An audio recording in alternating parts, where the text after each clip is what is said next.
pas ma petite mousse, mais ça passe quand même. Hein. Ouais, mais. Ouais, je pense que ça marche. Ouais, de bière, ah oui. Non, il est trop tôt là. Hello. Hello. Bon, du coup, les gars, c'est quoi le sujet? Neurosciences et entraînement, je crois. Il y a David, sûrement, et on ne sait pas où est David. David. Moi, il m'a dit qu'il y avait David qui prenait un peu le lead. Ouais, Peut-être. qui allait poser un peu des questions. On va attendre David avant de commencer. En fait, faut qu'on parle. Ouais, c'est ça. Après, on peut parler d'autres choses, hein, sinon. On nous entend? Ça marche? Ça a l'air de marcher très bien. Non, c'est qu'en fait, normalement, il y a David qui doit arriver. On peut demander au Il y a chef David peut-être. Florence qui doit venir nous briefer. Après, je pense qu'on peut commencer selon les On peut gars. commencer, les gars. Non, On peut qu'est-ce que vous en commencer. pensez? Ah, c'est peut-être 15-30. Hein. Non, 15-15. 15-15. Bah, sinon, let's go. Hein. Ouais. je suis Les d'accord gars, avec moi ça. j'ai une question à vous poser. Je suis là en novice. Je suis venu parce qu'il y avait le nom de training thérapie sur l'invitation et puis j'adore être sur un plateau. Donc c'est pour ça que je suis venu. C'est quoi les neurosciences? Est-ce que quelqu'un peut me définir ce que c'est? Parce que moi je suis vraiment un novice de fou. Les neurosciences. Bah, il y a écrit les neurosciences. Qu'est-ce que c'est que les neurosciences? Marqué sur le thème. Maintenant, selon moi, c'est juste quelque chose qui est très vaste. Et tu peux tout mettre dedans. Tu sais, tu vois neurosciences, prépa mentale, préparation physique, tu le mets un petit peu à toutes les sauces, même coaching, business et tout. Mais neurosciences, pour moi, c'est juste la place du cerveau dans la préparation physique et dans la kiné du thème. C'est juste dans quelle mesure le cerveau a un impact sur le mouvement, en fait, selon moi. Ok. Ouais, je suis d'accord avec toi dans le sens où je pense que neurosciences, ça peut être appliqué à tout, parce que c'est en fait l'étude du cerveau. Donc ça veut dire que ça pourrait très bien être même dans quelque chose qui n'a rien à voir avec l'activité physique. Vous travaillez aussi beaucoup sur des réflexes archaïques, tu sais exactement ce que c'est aussi, je pense que je t'apprends rien. Derrière, ça travaille sur l'apprentissage de l'enfant au niveau du langage, au niveau de tout ce qui est dyslexie, des choses comme ça. Donc c'est neurosciences, mais c'est pas forcément lié à l'acte moteur de base. Du coup, on pourrait résumer ça à un entraînement du cerveau. Tu vois, si on le prend sur l'approche préparation physique. Ouais. Bah, Une étude, je pense, plus une étude du Plutôt une cerveau. étude, ouais. Et du coup, derrière, ça peut amener un entraînement. Comment tu analyses ça, les déficits liés à ça chez quelqu'un? Tu as quelqu'un qui arrive, tu dis bah vas-y, je vais faire un bilan qui va être poussé plus ou moins loin hein, sur tout ce qui est système nerveux, central, périphérique, etc. Comment tu analyses ça et de quel concept tu pars pour arriver à des résultats qui te donnent un plan de traitement ou un plan de préparation physique, peu importe. Tu pars d'où? je parlais. Neurosciences, ça reste très vaste, tu vois. J'ai parlé plus comment nous on voit la chose à travers neurosciences, à travers la préparation physique. En fait, ça vient d'une réflexion toute simple, comment on bouge. Okay. Dans le sens où, selon moi, quand on parle de coaching, préparation physique, rééducation, etc., c'est juste la même chose dans un spectre, dans un continuum un petit peu différent. Mais dans la réflexion comment on bouge, intervient le mouvement. Rééducation, performance, coaching, etc. Et comment on bouge, en fait, tu te rends compte que le cerveau permet de contracter des muscles, permet de créer le mouvement. Selon moi, du coup, c'est juste mettre une lentille à travers le mouvement, à travers quelles sont les problématiques liées au mouvement en lien avec les besoins, on va dire, du système nerveux. Donc en fait, neurosciences en lien avec la préparation physique et la kiné, selon moi, c'est juste comment est-ce que tu bouges. À travers de comment tu bouges, je peux avoir des hypothèses, des problématiques ou des immaturités au niveau sensoriel, tout simplement. Okay. Parce que comment on bouge pour percevoir, on perçoit pour bouger. C'est la boucle sensorimotrice où le sensoriel vient alimenter le moteur. Et du coup, si tu as des problématiques ou des compensations au niveau moteur, est-ce que ce ne serait pas des compensations liées à des immaturités sensorielles ou c'est vraiment mécanique? Et les deux viennent renforcer, parce que c'est une boucle fermée.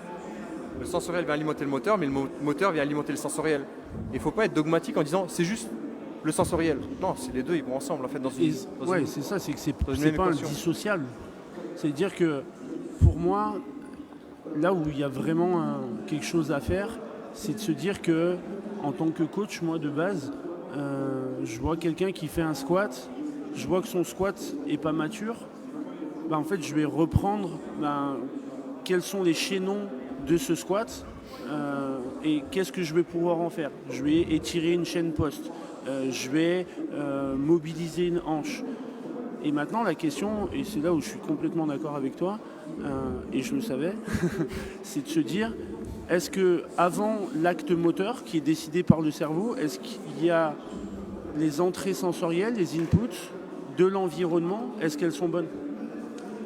Et on se rend compte par exemple que quelqu'un qui a par exemple une problématique au niveau oculaire, 70 à 80% de l'entrée sensorielle du corps, automatiquement si derrière il y a le cerveau qui donne une mauvaise information, la programmation elle sera pas bonne. Donc derrière le squat il pourra pas être bon.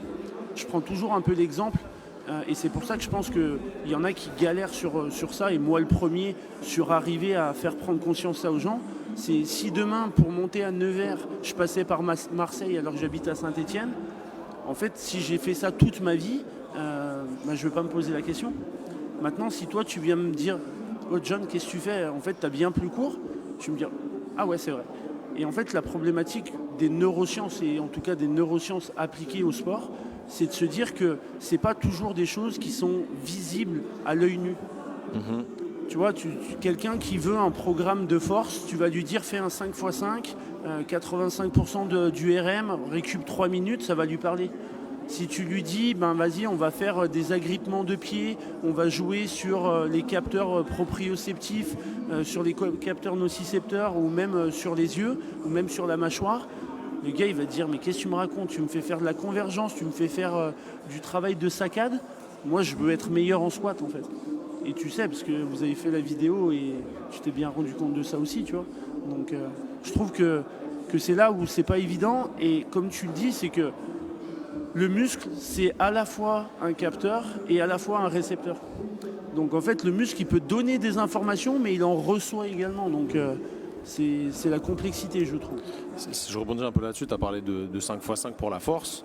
Est-ce qu'il y a des choses qui sont assez universelles comme ça, dans le sens où aujourd'hui, tu prends n'importe qui ici, tu lui fais un 5x5 sur du squat bien adapté à ses capacités du moment, il devrait progresser sur le squat. Sauf quelqu'un qui est extrêmement entraîné, tu vois, qui est le haut du panier, qui lui ne va pas forcément répondre. Mais ça, c'est un truc c'est assez universel pour prendre de la force. Est-ce qu'il y a des programmes, des exercices, des réflexions qui sont universels là-dessus, sur les neurosciences, sur la réadaptation du cerveau au niveau sensorimoteur, etc., qui peuvent être faits sans bilan préalable? Tu vois ce que je veux dire? Dans le sens où le 5x5, le mec, tu lui fais faire du 5x5 au squat, en vrai, comme je disais, sauf si c'est le haut du panier, il va progresser.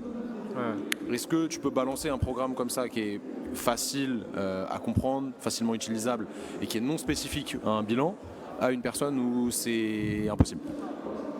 Moi, je réponds assez facilement sur ça. C'est que l'évolution un peu de l'être humain, avec les chaussures, avec le fait d'être toujours pieds serrés, je pense que tu dois être d'accord avec moi, c'est de se dire, moi, j'ai jamais eu quelqu'un en bilan qui n'a pas une problématique au niveau du pied. Tu vois. Ok. Et un jeu de sensibilité déjà. Je ne sais pas ce que toi t'en penses par rapport à ça, mais déjà tu dirais aux gens, faites en sorte de stimuler votre pied, sans dire forcément stimuler avec une balle ou avec un tapis de fleurs, mais juste stimuler le pied pour pas que le pied soit comme ça, pour pas que les pieds, dès que tu le touches, tu sens que le mec il a l'impression de mourir. Franchement, une stimulation du pied, tactile, proprioceptive, pour moi c'est super simple à faire. Ok. Donc ça reste assez et c'est un game changer dans la population actuelle parce qu'on a des chaussures, en gros, si je fais un résumé. Ouais. Ok. Ça marche, il y a d'autres trucs ou pas?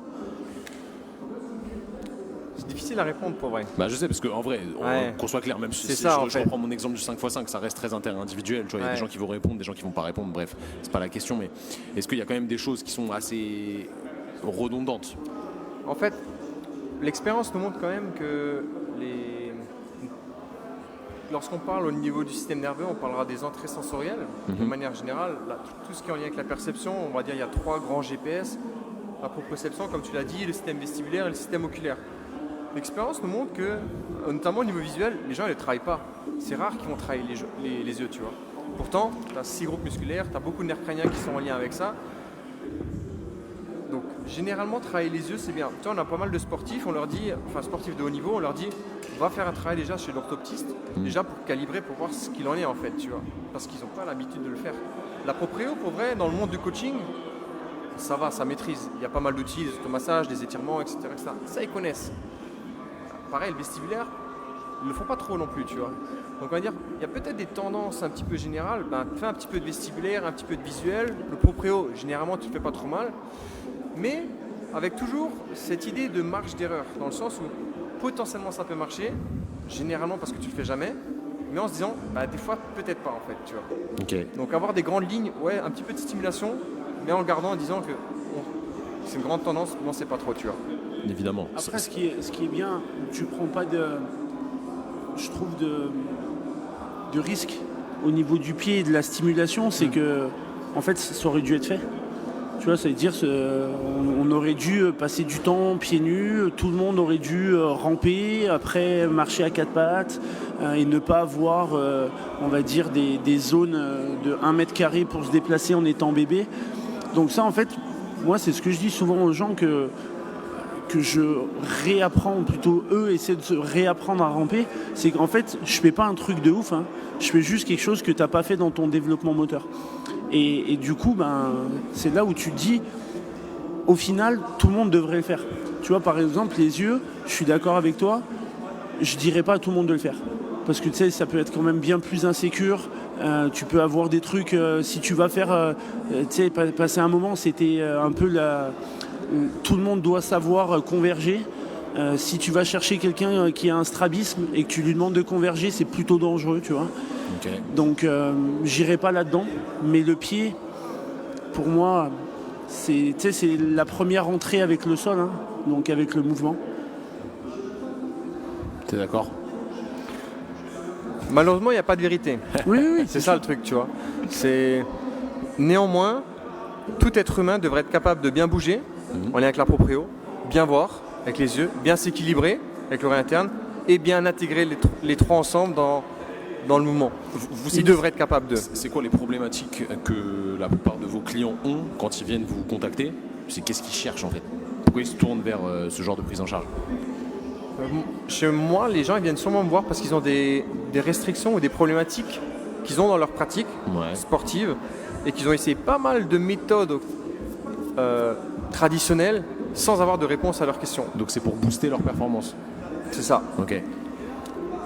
Ouais, c'est booster performance et c'est surtout pour moi des gens qui sont un peu qui ont tout testé en fait, qui ont tout testé et qui ont des douleurs et que ça passe pas et qu'on est un peu la dernière roue du carrosse, tu vois ce que je veux dire. Ça veut dire je viens de voir et je mets quand même beaucoup d'énergie parce que derrière toi il n'y a plus personne et c'est là où en fait c'est pas évident et comme tu dis il n'y a pas de vérité, je suis d'accord avec toi parce que tu pourrais très bien faire un bilan un jour à 16h, si tu le faisais le lendemain à 10h, il n'y aurait peut-être pas du tout les mêmes réactions. Donc c'est là où c'est important de bien pouvoir jouer là-dessus aussi, mais ouais, je pense vraiment diminution de douleur et après performance. Là où c'est assez fou, c'est que quand tu commences à jouer un peu sur des réflexes archaïques, des choses comme ça, les gens après ils reviennent, après avoir fait un peu leur bilan et l'accompagnement, et en fait ils ont des changements qu'ils ne s'attendaient pas. Ok. Tu vois, moi j'ai pas mal de personnes qui sont dans du surcontrôle, qui en fait ne viennent même pas pour ça en fait. Ils viennent parce qu'ils ont une douleur à un endroit, tu leur fais un peu rétablir un peu certains réflexes archaïques, les intégrer, et en fait la personne elle vient te revoir 6 semaines après ou quand on en discute sur l'accompagnement et elle te dit c'est un truc de fou, j'ai l'impression que je suis libéré, tu vois, alors qu'elle venait pas du tout pour ça au départ. Et ça c'est quelque chose qui est intéressant parce que pour moi en fait si on revient un peu sur les neurosciences et les exercices qu'on propose, je fais toujours l'analogie avec une voiture. Ça veut dire que quand on est debout, en fait on va observer comment notre voiture et notre moteur fonctionnent. Si ta voiture à l'arrêt elle est déjà à 5000 tours minute, t'es dans la merde. Parce que dès que tu vas commencer à vouloir faire d'autres choses, ça va vite monter dans les tours. Le but de la posture, le but de la recalibration, c'est de se dire ok, tu es à 3000 tours, on va te descendre à 1000 ou à 500 tours minute. Et après, ce qui fait que quand tu vas refaire ton activité physique, le stress engendré par ton corps, il saura le compenser parce qu'en fait, c'est un stress qui est logique, entre guillemets. Tu vois. Okay. Et je pense, et ça tombe bien parce que toi aussi, il faut que tu interviennes, mais je pense que ça, toi, tu dois le voir. chez des gens qui viennent et qui se disent mais en fait tout va mal, mais en fait non, on va juste on va dire réhabiliter des restrictions et finalement ça va plutôt bien. Non ? Ouais, justement, c'est ce sur quoi je voulais rebondir. Moi, j'ai une approche qui est pas opposée, mais qui ne prend absolument pas en compte tout ça. Vraiment, c'est quelque chose que je ne fais absolument pas dans ma pratique. Moi, les gens viennent me voir parce qu'ils ont mal quelque part. J'évalue leur hygiène de vie globale, parce que c'est ça qui impacte le plus tout ce qui peut se passer au niveau performance ou au niveau douleur, évidemment. Donc, il faut que je sois sûr que la personne dort bien, mange bien, boit bien, de l'eau évidemment, et qu'elle bouge régulièrement, tu vois. Pour moi c'est primordial.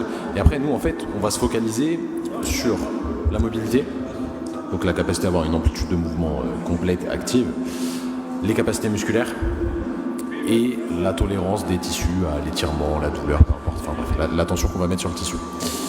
Et la question que je voulais vous poser, justement je rebondis, tu vois, je te repose une autre question en retour, c'est quelle part vous, tout ce qui est lié avec les réflexes archaïques, la boucle sensorimotrice, l'évaluation de la sensibilité profonde, etc., vous allez inclure dans votre raisonnement global quand vous avez un client, un patient face à vous, où je sais que vous n'allez pas faire que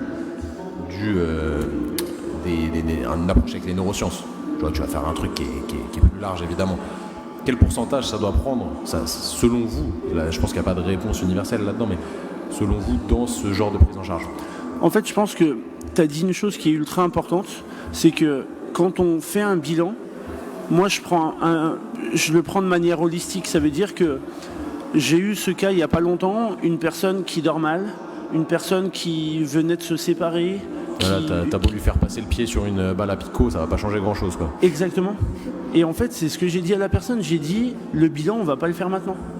Parce qu'en fait, il n'y a aucun intérêt. Et je suis pas là pour te faire un bilan, Maintenant, pour l'instant, tu as mal au dos, va voir des gens qui travaillent sur, en gros, du curatif. Donc attention, je dis pas que le kiné, c'est que curatif, mais il y a cette notion où moi, je vais pas te faire ne plus avoir douleur juste parce que je vais te faire une balle à picot ou je vais te faire un travail oculaire, tu vois. Donc après, sur ta question, moi, je fonctionne avec des protocoles où j'essaie que la personne puisse le remettre le plus souvent possible dans son quotidien. C'est-à-dire que moi, mon objectif, c'est pas tu fais 20 minutes comme un programme de force ou 30 minutes 3 fois par semaine. C'est t'essaies de mettre une dose très régulièrement dans ton quotidien. Donc en fait, ce programme, il est indépendant d'un programme d'entraînement, mais c'est de te dire, le matin au réveil, je vais me faire 5 minutes. Je vais me faire 5 minutes. Ça fonctionne pareil, hein. Ouais. Parce que, on le sait, tu vois, quand tu regardes les courbes d'adaptation des différents tissus, le tissu entre guillemets qui s'adapte le plus vite, c'est le système nerveux central. En vrai, tu as des adaptations quasi immédiates suite à une répétition de mouvement. Et après, ça va être tout ce qui est périphérique, musculaire, tendineux. Tendineux, c'est très long, c'est à partir de 4, 5, 6 mois. Nous, en réalité, ce qu'on fait souvent, quand quelqu'un a mal, on trouve une porte d'entrée de modification de symptômes, on appelle ça. Un truc très simple, souvent les gens, ils ont mal au dos, tu leur fais répéter des extensions lombaires. S'ils répondent mécaniquement, très rapidement, ils ont moins mal au dos. Et en fait, on va demander un haut volume de répétition, toutes les 2 heures, une vingtaine de reps. Je sais que c'est à peu près le même format que ce que vous faites au final, mais c'est de la très basse intensité. Tu vois, le mec, il va se mettre au sol, hop, il fait des extensions, il répète. Sur la journée, il en a fait 200. Il n'y a pas d'intensité, mais le fait de répéter ce mouvement à gros volume, ça vient désensibiliser le système nerveux central et ça permet de moduler un petit peu l'expression de la douleur. Donc je pense que c'est à peu près la même réflexion. Je sais pas si c'était dans cette idée-là aussi. Je sais que Romain, oui. En fait, pour moi, il y a un faux débat entre guillemets dans la place neurosciences, dans le sens où l'objectif prioritaire, c'est quoi? C'est répondre à un objectif de la personne. Exactement. C'est pour ça que je te posais la question, qu'est-ce qu'ils viennent chercher les gens? C'est ça. Parce qu'en vrai, que ce soit les réflexes archaïques, que ce soit les automassages, le renforcement, etc., l'hygiène de vie, etc., la nutrition, etc., c'est juste des moyens, des outils qui vont te permettre de répondre de pourquoi la personne elle est venue te voir. Et moi perso, je m'en fous, je m'en moque, quel outil j'utilise tant que je réponds à ce qu'elle recherche. Je peux utiliser des outils très neuro, tu sais, les trucs cool à la mode, la Pico tu as utilisé, on a parlé de système visuel, mais la réalité c'est que tu reprends juste un seul capteur, la proprioception. On l'a testé avant dans un workshop. Ça, la proprioception, ça peut être tout. Ça peut être des contractions maximales volontaires. Mais c'est quoi? C'est de l'entraînement ou c'est de la neuro? Tu peux utiliser les CARS. C'est de la proprio ou c'est de l'entraînement? C'est du Mais mouvement, c'est quoi. c'est les deux. En fait, Ouais. seulement c'est juste un spectre, une lentille un petit peu différente de ce qui se fait traditionnellement. Ça, c'est pareil. Les automassages, c'est de la neuro, c'est de la mobilité, c'est quoi? En fait, tu travailles juste sur un système qui est global, qui prend juste des informations, qui va les interpréter pour recréer une nouvelle commande motrice. Et c'est pour ça que je dis, selon moi, tout est bon. C'est juste des outils qui viennent dans un contexte pour une personne. Si maintenant j'ai besoin... Ça, c'est pareil. Demain, il y a une personne qui veut perdre du poids. La nutrition, on sait que c'est bon. Et Balapico, c'est pas bon? Ça dépend. Si tu te roules le ventre sur la Balapico, ça passe ou pas? Pareil. Peut-être ça va. Ouais. Mais tu vois, la perte de poids, la nutrition, c'est bon. L'entraînement, c'est bon. Pourquoi je fais pas les deux? Bah, c'est pareil. Il y a la neuro, c'est bon. Mais il ne faut pas oublier, la neuroscience, comme on l'entend, c'est juste de l'optimisation. Ok. Après, c'est à toi de développer. C'est pas magique, ça. C'est pas comme ça. C'est pas la neuro qui va te faire passer un bien squat de sûr. 150 Et à 200, tu vois. Et surtout, en fait, je pense que c'est pas du tout à dissocier. En fait, C'est ensemble. moi, il y a des gens, ils viennent me voir et ils ont l'impression, après c'est normal, on parle de neuro, c'est les choses sur lesquelles on est compétente. Mais je suis coach à base. Donc, je vais pas dire c'est mieux de faire ça, c'est mieux par exemple de faire du tapis de fer sur les pieds que de faire des squats. Ça n'a rien à voir. C'est juste que en fait tout est neuro. Tu fais un squat, c'est neuro. Là, on fait de la neuro en fait. Alors qu'on parle, on bouge pas. Pour moi, ce qui change d'un programme de recalibration neuro, c'est qu'on va faire en sorte d'être sur une méthode analytique. Le squat, tu stimules le système vestibulaire, tu stimules le système oculaire, tu stimules le système proprioceptif, tu stimules la coordination œil-corps. En fait, tu stimules trop de choses. Donc ça veut dire que quand tu veux reprendre que le squat, en fait, tu stimules un ensemble. Mais tu stimules pas peut-être une composante qui est importante. Tu vois, c'est le même principe. Vous, je pense, quand vous faites de la réhab ou vous faites des soins, il y a quelqu'un qui a mal sur un squat, ben, tu essaies de te dire où est le problème en fait. Ben, c'est la même chose, c'est de l'analytique. Moi, j'ai quelqu'un là que je suis qui fait du sport automobile à plutôt haut niveau et qui fait tout ce qui est travail œil-main avec les lumières. Et en fait, je lui ai fait faire il a fait un bilan et en fait, on s'est rendu compte qu'il est très bon au niveau vestibulaire. Ce qui m'inquiétait pas, mais par contre sur le travail vraiment de base de mobilité oculaire, il est vraiment pas bon.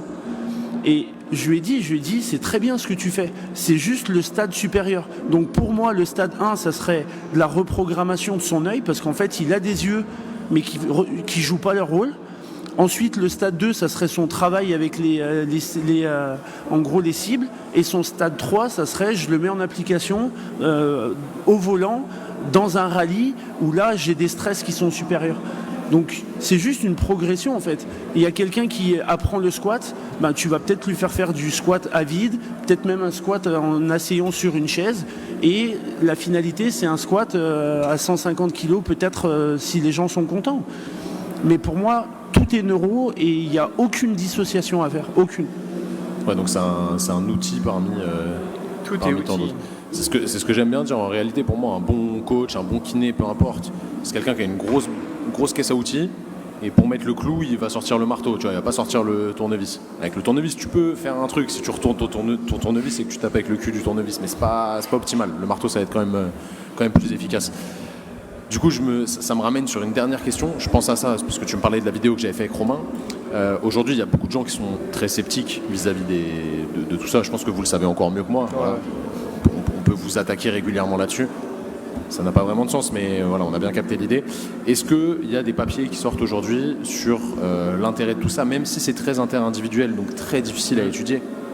Pour avoir fait partie de protocoles de recherche très sérieuses, c'est très compliqué de faire des protocoles de recherche, c'est très chiant d'un point de vue éthique, c'est très interindividuel, la reprise de mesures c'est assez complexe, bref, c'est pas si simple de faire des bons papiers. Est-ce qu'aujourd'hui il y a des choses qui sortent et qui permettent d'appuyer un petit peu l'utilisation de tel ou tel outil pour telle ou telle problématique? Le champ de neurosciences reste très vaste. On parle beaucoup de mouvement parce qu'on est professionnel du mouvement. On parlait avant des réflexes archaïques. Il y a beaucoup de liens entre les réflexes archaïques et plus les apprentissages avec les enfants. Ouais. Maintenant, dans le mouvement et la performance, il en existe peu. Nous, ce qu'on fait, on regarde un petit... Alors, tu parlais des capteurs visuels avant. Il y en a quand même pas mal autour du capteur visuel en lien avec le baseball, etc. et la très haute performance et les sports de balle. Là, il y en a pas mal. Maintenant, le système global et la compréhension globale, oui et non. C'est-à-dire que, tu vois, on a fait un workshop sur la proprio.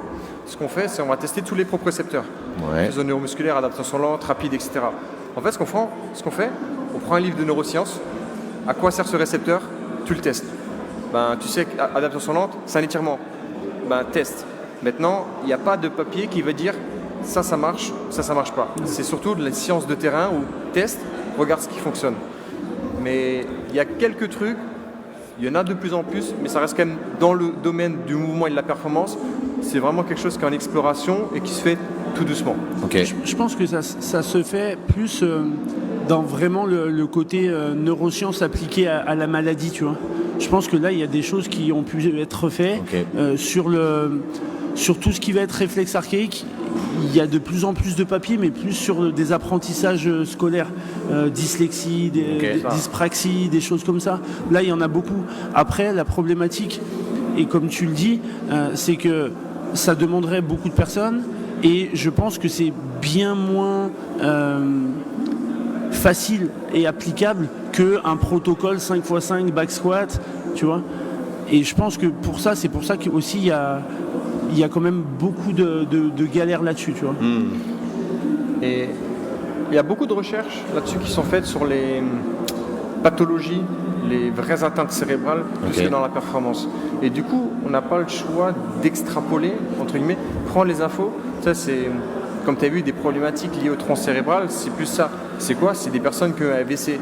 C'est juste dans des spectres qui est un petit peu différent. La dernière fois, j'avais passé un médecin en bilan, tu vois. La réalité, c'est que les tests, ils les connaissent en fait. C'est juste qu'ils ont un spectre d'analyse qui est un petit peu différent, à savoir eux c'est pathologique, c'est pas pathologique. Nous ça l'est pas pathologique. Si c'est pathologique, c'est pas chez nous qu'il va voir. Ouais. Par contre, on cherche à optimiser ce qui l'est pas. C'est pour ça qu'on parle de calibration de la boucle, on cherche à optimiser ce qui est déjà en place en fait. Et l'objectif c'est pas de rééduquer. Et du coup, c'est pour ça que je disais, ça existe peu, il y en a, par contre ça demande un gros travail de modélisation et de recherche dans une niche qui n'y a pas énorme en fait, tu vois.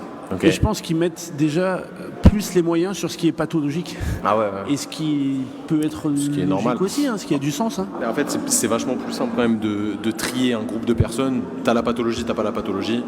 Plutôt que quelqu'un qui vient et dit moi j'aimerais progresser au squat, moi j'aimerais avoir moins mal au genou.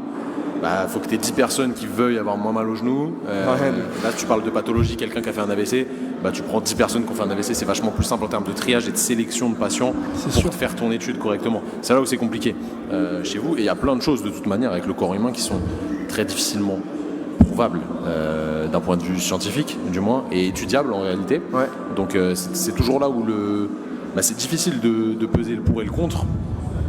Maintenant, si tu le vois comme un outil, il faut s'en servir à bon escient et puis c'est tout quoi. Moi je vois comme un outil et j'aime bien, comme ce que Charles Pouleguin disait, s'il devait attendre qu'il y a les études qui valident ce qu'il fait, il serait passé à côté de beaucoup de médailles olympiques. Évidemment. Et entre guillemets, on n'a pas trop le temps d'attendre que ça sorte. Là en fait on avance, on pratique sur le terrain, on a les résultats sur le terrain, nos étudiants ont des résultats sur le terrain, let's go quoi. C'est plus comme ça. Tant que c'est pas une doctrine où la personne est fermée dedans et que tu vois qu'à travers ce prisme. Ouais, c'est ça en fait. C'est que moi, ça m'arrive régulièrement de dire aux gens, mais en fait, ne vous attendez pas à un miracle parce qu'en fait, c'est pas ce que je vends. Moi, je vends juste un fonctionnement plus optimal.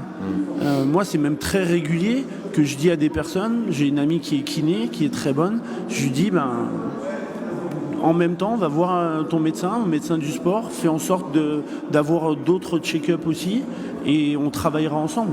Et c'est là où moi j'essaie vraiment d'harmoniser tout ça en fait. C'est de se dire que dans mon monde des bisounours, en fait, j'aimerais que tous ceux qui bossent un peu sur les neurosciences, ils s'aident.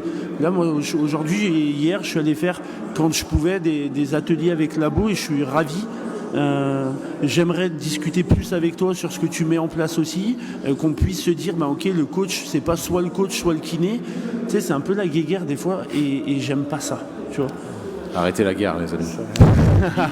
mais c'est important. Ce qu'il disait, c'est juste, notamment dans le monde des neuros aujourd'hui, alors c'est peut-être la dérive des réseaux sociaux, c'est que les réflexes archaïques c'est le truc que tout le monde doit faire qui va guérir tous les maux. Non, ça reste un outil. Alors tu vois, je te prends un autre outil chez nous, les kinés et les PrEP, qui est vraiment là axé à la performance et au mouvement, c'est le système FRC.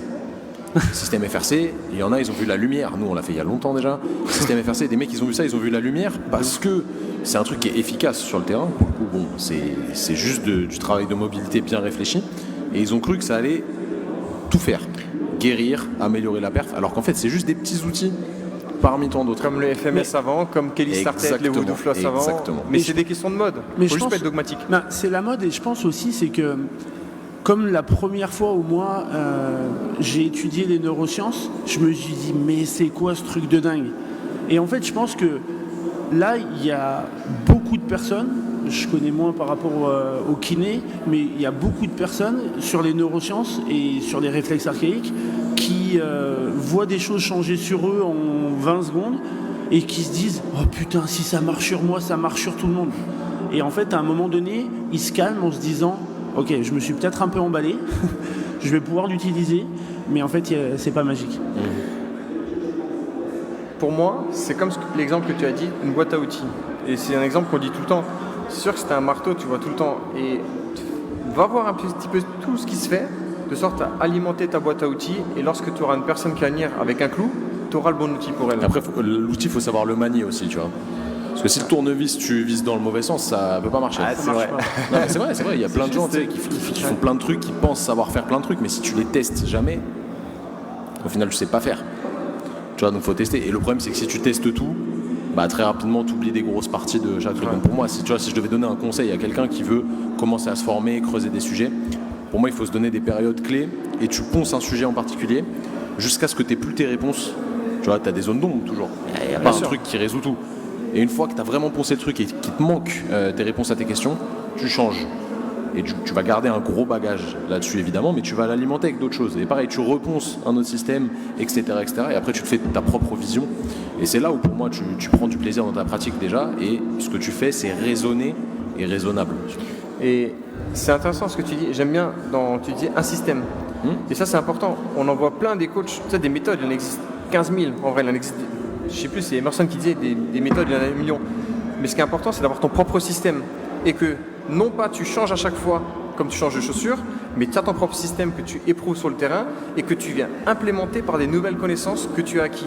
Parce que moi, j'en ai connu plein dans mon parcours, des gens qui ils se forment dans un courant et ensuite dans un autre courant, mais ils ont oublié tout ce qu'ils ont vu avant. Non, oui. c'est forme-toi, garde ce qu'il y a à apprendre et ensuite viens implémenter plutôt que passer de 15 000 méthodes en fait. Tu vois, et aujourd'hui, c'est même pas ce qu'ils font. Exactement. Et après, faut pas oublier que faut revenir à la base, c'est la personne avec qui on bosse en fait. C'est-à-dire la personne qu'on a à charge. Et en fait, on s'en contrefiche quelle soit la méthode. Moi, je vends pas, j'ai fait telle formation en neurosciences, j'ai fait telle formation. En fait, c'est juste, tu m'importes, tu m'intéresses, qui tu es, qu'est-ce que tu as envie d'aller chercher. Et au final, que moi, entre guillemets, j'ai fait X ou Y, on s'en fout pas mal, tu vois. L'intérêt, c'est de se dire, je remets la personne au centre des choses et c'est elle. Et c'est là où un peu, et c'est les réseaux sociaux qui créent ça aussi, je pense, mais c'est un peu la guerre des égos en disant, moi je pense ça, moi. Remettez la personne au centre des choses. Et je pense que c'est important.